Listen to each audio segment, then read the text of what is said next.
Here I have Tesla Model Y, and let me show you on this example how schedule feature works in every Tesla vehicle. Let's begin.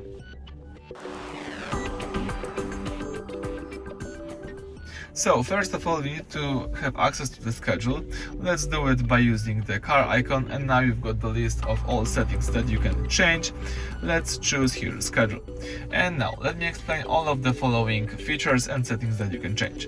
For example, the most important one, that you can set up the schedule on your current location, also at your work and home. In my case, let me leave it on current location.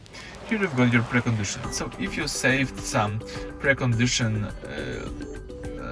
before, you will see this on the following list.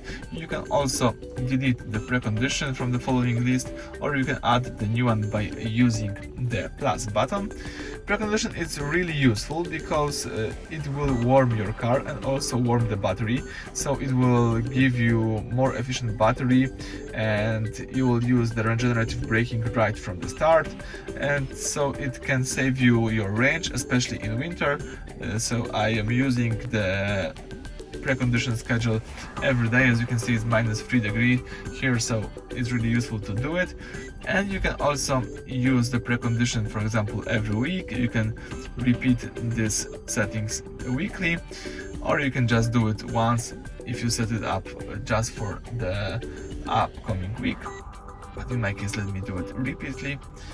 Alright, you can also use the charge. So if you have some lower electricity prices, for example at the night, you can set up to start charging at, for example, 11 a.m. and to finish by, for example, 6 a.m. if you would like to. And you can also set this up on every day of the week. You can also repeat this weekly if you would like to.